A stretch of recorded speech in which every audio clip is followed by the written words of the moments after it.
சதுரங்க பிரியர்கள் அனைவருக்கும் வணக்கம். ஸோ இன்றைக்கி நம்ம பார்க்க போகிற வீடியோவில் வைஷாலியோட ஒரு கேம் வந்து பார்க்க போகிறோம். ஸோ இந்த கேம் வந்து பார்த்தீங்கன்னா ஒரு ஃபென்டாஸ்டிக்கான ஒரு மினியேச்சராக இருக்கும். ஸோ இந்த கேம் வந்து வைஷாலி வந்து ஒயிட் வந்து ஹேண்டில் பண்ணுறாங்க.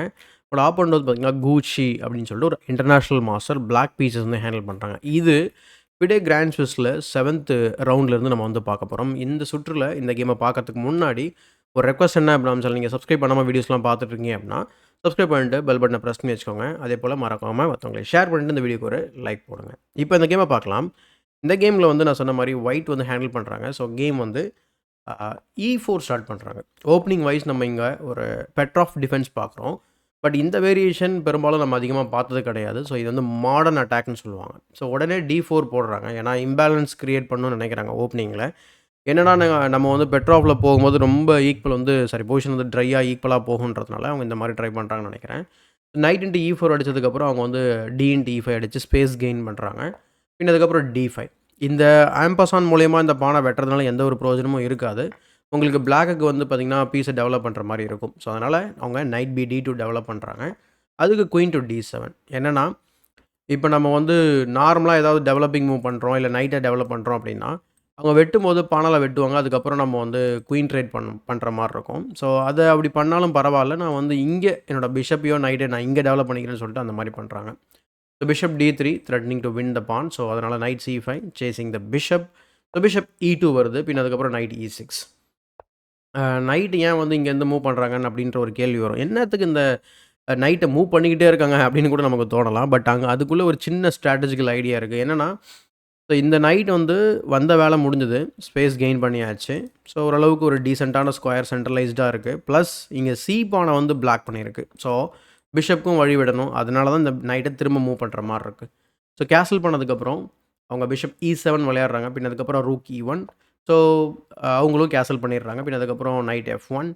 நைட் F1 வந்து இந்த பிஷப்போட டயகனல் ஓப்பன் பண்ணுறாங்க. ப்ளஸ் நைட் வந்து G3 வரப்போகுது. ஸோ நைட் இங்கே B3 இங்கே நான் இன்னொரு இதுவுமே கன்சிடர் பண்ணேன். ஏன்னா நைட் B3 போயிட்டு நம்ம சென்ட்ரலைஸ் பண்ண முடியுமான்னு பார்த்தா சி பான் வந்து ஃப்ரீயாக இருக்குது.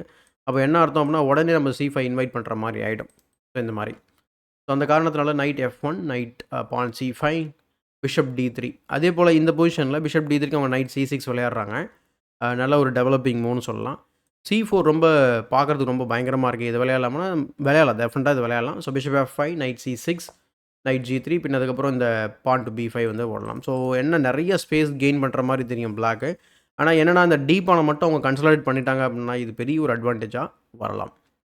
பட் கேமில் knight C6, bishop F5, rook D8. So D பானுக்கான சப்போர்ட் வந்து இங்கே கொடுக்குறாங்க. நைட் G5 போயிட்டு இந்த பின்னாடி இருக்கக்கூடிய நைட்டை வந்து பார்த்திங்கனாக்கா அட்டாக் பண்ணுறாங்க ஃபர்தராக. ஸோ அதனால் பிஷப் டெக்ஸ் G5 வந்து ஆல்மோஸ்ட் ஃபோர்ஸ்டுன்னு சொல்லலாம். ஃபோர்ஸ்டுன்றதை விட இப்போ அவங்க வந்து வெட்டும்போது எக்ஸாம்பிளுக்கு இப்போ நீங்கள் H6 போட்டு கொஸ்டின் மார்க் போடுறீங்கன்னா அவங்க H7 பானையுமே த்ரெட்டன் பண்ணாங்க. அப்போ night into E6, F into E6 தான் விளையாட முடியும். அதுக்கப்புறம் பிஷப் வந்து G6ல் போட்டுக்கலாம், அல்லது பின்னாடி கூட கொண்டு வரலாம். ஏன்னா அவங்களுக்கு பர்மனெண்ட்டாக அந்த லைட் ஸ்கொயர் பிஷப் வந்து ஒரு ஃப்ரெஞ்ச் டிஃபென்ஸில் எப்படி பேட் பிஷப்பாக ஆக்ட் ஆகுமோ அந்த மாதிரி மாற வாய்ப்பு இருக்குது. ஆனால் பிளாக்குக்கு சில காம்பன்சேஷன்ஸ் இருக்குது. எக்ஸாம்பிளுக்கு இந்த ஸ்பேஸ் அவங்கக்கிட்ட இருக்குது. அண்ட் இந்த பானை வந்து ஃபிக்ஸ் பண்ணி வச்சுருக்காங்க. லேட்டராக டார்க் ஸ்கொயர் பிஷப் இருக்குது. ஸோ பீஸ் ப்ரெஷர் பண்ண வாய்ப்புகள் இருக்குது. ஸோ இன்ட்ரெஸ்டிங்கான கேம்னு சொல்லலாம். ஸோ பிஷப் டெக்ஸ் G5, பிஷப் டெக்ஸ் G5, நைட் E7 போயிட்டு பிஷப்பை சேஸ் பண்ணுறாங்க. அதனால் பிஷப் G4, குயின் E8 போட்டு அன்பின் பண்ணிடுறாங்க. அதனால் நைட் வந்து பிஷப்பை வெட்டுறதுக்கு தயாராகுது. அதனால் பிஷப் H4 போடுறாங்க. ஸோ நைட் F4 போட்டு திரும்ப இந்த பிஷப் வந்து வெட்டுறதுக்கு முயற்சி பண்ணுறாங்க. So night G3 வெட்டுனா வெட்டிக்கோங்க. இப்போ இந்த மூவ் வந்து பார்த்திங்கன்னா டக்குன்னு ஏதோ பிளண்டர் பண்ண மாதிரி தெரியும். என்னென்னா நைட் G3க்கு அப்புறம் டார்க் ஸ்கொயர் பிஷப்புக்கு வந்து ஸ்கோப் இல்லாத மாதிரி இருக்கும். ஸோ அதனால் அவங்க என்ன செய்கிறாங்க அப்படின்னா ஃபஸ்ட்டு நைட் G6 போயிட்டு பிஷப்பை சேஸ் பண்ணுறாங்க. ஆனால் இங்கே இந்த நம்மளுடைய ஸ்பேஸ் கெயின் பண்ண இந்த பான்னால அவங்க வந்து தப்பிக்கிறாங்க. ப்ளஸ் இந்த எக்ஸ்ரே அட்டாக் இருக்கிறதுனாலையும் தப்பிக்கிறாங்க. Bishop F6. இது வந்து பிரில்லியன்ட் மூவ் அப்படின்னு சொல்ல முடியாது. ஏன்னா இப்போ அவங்களுக்கு தெரியும். ஏன்னா இங்கே வந்து நம்ம பீஸை கொடுத்து பீஸை எடுக்க போகிறோம். அதனால் இது பிரில்லியன்ஸ்னு சொல்ல முடியாது. ஏன்னா இப்போ நீங்கள் கேப்சர் பண்ணும்போது என்ன ஆகும் அப்படின்னா இந்த மாதிரி நடக்கும். ஸோ நைட் உங்களால் மூவ் பண்ண முடியாது. ஸோ குயினை நீங்கள் மூவ் பண்ணதுக்கப்புறம் இந்த மாதிரி F இன்ட்டு E7, அதுக்கப்புறம் நைட் டெக்ஸ் E7 விளையாடலாம். இந்த ப்ராசஸில் என்ன நடக்குது அப்படின்னு பார்த்தீங்கன்னா அங்கே ஸ்ட்ரக்சர் கொஞ்சம் ரூயின் ஆகுதுன்னு சொல்லலாம். இதனால் ஒயிட் கொஞ்சம் பெட்டராக இருக்குனாங்க. So but queen A4 double attack பண்ணுறாங்க இங்கே. ஸோ டாக்டிக்கலாக ட்ரை பண்ணுறாங்க. But first bishop into C8. பின் அதுக்கப்புறம் ரூக் A டெக்ஸ் C8. இந்த பொசிஷனில் உங்கள் பிஷப் வந்து அட்டாக் இருக்குது. ஸோ நீங்கள் இந்த பொசிஷனில் ஒயிட் பீசஸ் ஹேண்டில் பண்ணிங்கன்னா நீங்கள் என்ன மூவ் பண்ணுவீங்க அப்படிங்கிறத கமெண்ட் செக்ஷனில் பதிவு பண்ணுங்கள்.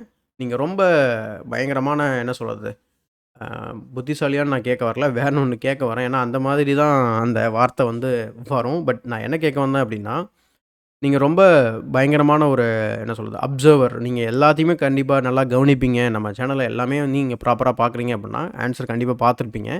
The move is going to C1 a brilliant move. இது பிரில்லியன்ட் மூவ். ஏன் அப்டின்னா, நம்ம ஈக்குவலா பீஸஸ் மட்டும் எடுக்க போறது கிடையாது. இந்த இடத்துல அவங்க அந்த பிரில்லியன்ஸை புரிஞ்சுகிட்டு அத வெட்டல ஆக்சுவலா. எத வெட்டல? இந்த பிஷப்ப வெட்டல. சப்போஸ் வெட்னாங்க அப்டின்னா, தென் டேக்ஸ் F6க்கு அப்புறம் வந்து பார்த்தீங்கன்னா, பீஸ் மட்டும் ட்ராப் ஆகுது. ப்ளஸ் கன்டினியூஸா இந்த F6 பான் வந்து மேட் த்ரெட்ட வந்து கிரியேட் பண்ணிக்கிட்டே இருக்கும். எக்ஸாம்பிள் நைட் C6லாம் விளையாடுனீங்க அப்டின்னா, then queen H6 and unstoppable mate. அப்போ இங்க என்ன விளையாடணும் அப்டின்னா, குயின் டூ H4. குயினோட இன்ஃபில்ட்ரேஷன ஸ்டாப் பண்ற move and then F takes E7 அதுக்கப்புறம் நைட் டேக்ஸ் E7. நம்ம முன்னாடி ஒரு வேரியேஷன் பார்த்தோம் இல்லைங்களா? அதே போல ஒரு வேரியேஷன். இதுலயுமே வந்து பார்த்தீங்கன்னா, ஒயிட் வந்து கொஞ்சம் பெட்டரா இருக்காங்கன்னு சொல்லலாம். Already rook E5, queen E3 அடுத்து இம்மீடியட்டா வந்து பார்த்தீங்கன்னா, நம்ம ட்ரிபிள் கூட பண்ண முடியும். ஸோ இந்த மாதிரி எக்ஸ்போஸ்டு கிங்க ஈஸியா நம்ம அட்டாக் கேரி அவுட் பண்ண முடியும். ஸோ பட் குயின் C1னா இவ்வளோ பிரச்சனை இருக்கு. ஸோ ரூ 6 போட்டு இந்த F6 பாயிண்ட்ட வந்து பார்த்தீங்கன்னா, செக்யூர் பண்றாங்க ஃபர்தரா. 6த் ரேங்கையும் செக்யூர் பண்றாங்க. ஃபர்ஸ்ட்டு குயினுக்கு ஒரு கிக். ஏன்னா இந்த குயின் வந்து இந்த பக்கம் வர்றதுக்கான சான்சஸ் அதிகமா இருக்கு. அதனால அதுக்கு ஒரு கிக்கு. ஸோ குயின் A6 போகுது. குயின் A6 போனதுக்கப்புறம் அவங்க என்ன பண்ணிடுறாங்க அப்படின்னா, இதுக்கப்புறம் இந்த மூவ் வந்து பார்த்தீங்கன்னா, ஒர்க் அவுட் ஆகாது. அதனால பிஷப் E7 ஆடுறாங்க. இந்த இடத்துல நைட் H5 வந்து ட்ரை பண்ணலாம். So another follow up move. ஆக்சுவலா இதுவுமே வந்து பார்த்தீங்கன்னா, அந்த G7 ப்ரெஷர பில்டப் பண்ணுது. இப்போ அவங்க அக்செப்ட் பண்ணும்போதும் வந்து பார்த்தீங்கன்னா, அதே த்ரெட்ட வர வைக்கலாம். ஸோ டேக்ஸ் F6 அதுக்கப்புறம் நைட் F5 குயின் பான் G4. இப்போ இந்த நைட்ட மூவ் பண்ண முடியாது. சேம் த்ரெட் இங்க வருது. ஸோ இப்போ குயிக்கா வந்து ஒரு விஷயம் நீங்க ரியலைஸ் பண்ணது என்ன அப்படின்னா, கான்ஸ்டன்ட்டா வந்து பார்த்தீங்கன்னா, இந்த கிங் சைட்ல இந்த G7ல ஏதோ ஒரு அ என்ன சொல்றது செக்மேட்டிங் பேட்டர்ன் வந்து இவங்க இது பண்ணிக்கிட்டே இருக்காங்க. அத தடுத்துக்கிட்டே இருக்காங்க. இந்த வேரியேஷன் நம்ம இன்னும் ஃபர்தரா போகலாம். பட் கன்ஃப்யூசிங்கா இருக்கும். So bishop E7 night tax E7 அதுக்கப்புறம் பான் F4. இப்போ பான் F4 ஓட ஐடியா என்ன? What is the plan? திரும்ப அதே மாரி ஒரு லோலீஸ் செக்மேட்டிங் பேட்டர்ன். நெறைய பேருக்கு லோலீஸ் செக்மேட்டிங் பேட்டர்ன்னா என்னன்னு தெரியாது. பட் இந்த கேம் முடியும்போது உங்களுக்கு தெரியும். ஸோ F4க்கு அப்புறம் H5 வந்து ஆடுறாங்க. இதுதான் வந்து first and last mistake of the game. ஏன் அப்டின்னா, அவங்களோட பாயிண்ட் ரொம்ப ரொம்ப சிம்பிள். எதுக்காக H5 விளையாடுறாங்க? Just to chase the knight away. But என்ன அவங்க மிஸ் பண்றாங்க அப்டின்னா, நம்ம வந்து பார்த்தீங்கன்னா, நைட் இன்னும் அட்டாக் இல்ல. அதனால நம்ம வந்து F1 மூவ் பண்ண முடியும். H1 திரும்ப ஃபர்தரா வரும்போது, நம்ம பின்னாடி தேவையில்ல. நம்ம முன்னாடியே போலாம் அப்டின்றது தான். இதில என்ன ப்ராப்ளம் அப்டின்னா, இப்ப அந்த பான வந்து வெட்ட முடியாது. சப்போஸ் இந்த பொசிஷன்ல இந்த பான வெட்டக்கூடிய ஒரு நிலைமையில இருந்தாங்க அப்டின்னா, கேம் வந்து பிரச்சனையே இல்லாம ஈக்குவலா முடிஞ்சிருக்க வாய்ப்பு இருக்கும். இங்க இன்னொரு சிக்கல் இருக்கு. என்ன சிக்கல் அப்டின்னா, இங்க ரூக் வந்து அன்டிஃபெண்டடா இருக்கு. ஸோ பீசஸ்லாம் கொஞ்சம் கோஆர்டினேட்டடா இல்லாம இருக்கு அப்டின்றதுக்கு இது ஒரு சிறந்த எடுத்துக்காட்டு. இருக்க மாரி இருக்கு. ஆனா வந்து பார்த்தீங்கன்னா, கோஆர்டினேஷன் கிடையாது. இப்ப இந்த பீஸ் மட்டும் புரொடெக்டடா இருந்தது அப்டின்னா, கேம் வேற மாரி இருந்திருக்கும். இந்த H5 வந்து பிளண்டரா கூட இருந்திருக்காது. பட் இங்க அவங்க ரூக் CC8 பேக்வர்ட்ஸ்ல போற மாரி ஆயிடுது. அல்லது ரூக்க வந்து பார்த்தீங்கன்னா, அவங்க H6ல போட்டு குயின வராம தடுக்கலாம். ஸோ இந்த மாரி பண்ணலாம். அல்லது இந்த ரூக்க வந்து வேற ஒரு டிஃபென்சிவ் ஸ்கொயருக்கு மூவ் பண்ணலாம். என்னன்னா, நீங்க நைட் இன்டு F5 அடிச்சீங்க அப்டின்னா, ஃபோர்க் இருக்கு. ஸோ இதான் ப்ராப்ளம். ஸோ இப்போ நீங்க வந்து ரூக் G6 போட்டீங்க அப்டின்னா, தென் குயின் டேக்ஸ் D8 இருக்கு. ஸோ அந்த காரணத்த அதுவுமே ஆட முடியாது. So rook CC8 is first. So F6 and இதான் லோலீஸ் மேட்டிங் பேட்டர்ன். அதாவது F6ல ஒரு பான வச்சுப்பீங்க. அண்ட் அத யூஸ் பண்ணி எந்த பீஸ வேணாலும் மேட் பண்ணலாம் ஆக்சுவலா.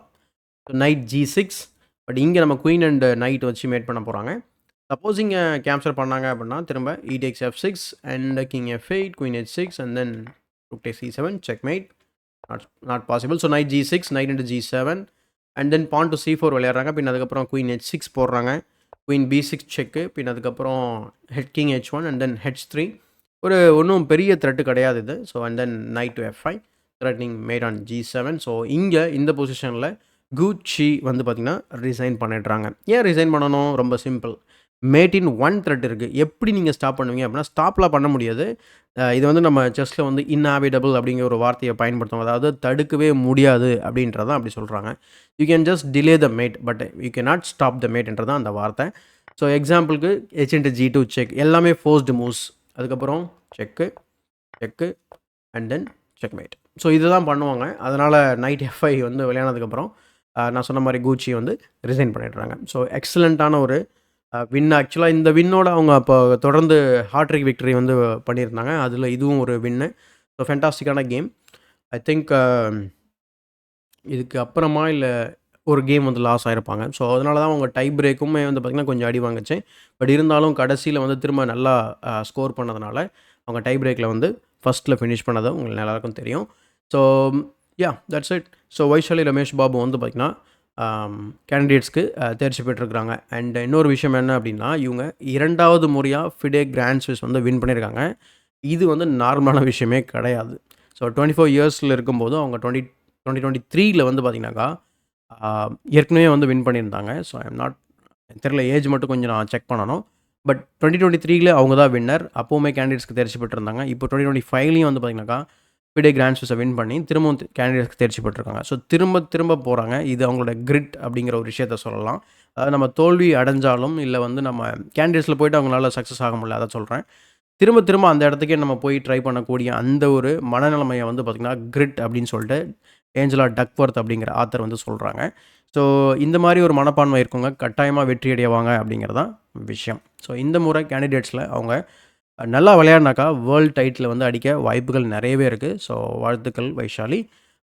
என்ன நடக்குது அப்படிங்கிறத நான் உங்களுக்கு அப்டேட் பண்ணுறேன். அண்ட் இன்னும் நிறைய கேம்ஸ் நான் ஃபிடே கிராண்ட் ஸ்விஸ்ல நான் கவர் பண்ண போகிறேன்.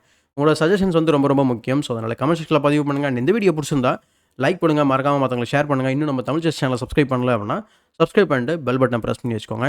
இதே போல் ஒரு பயனுள்ள வீடியோவுடன் உங்களை சந்திக்கும் வரை உங்களிடம் விடைபெறுவது உங்கள் சதுரங்க சாணக்கியன்.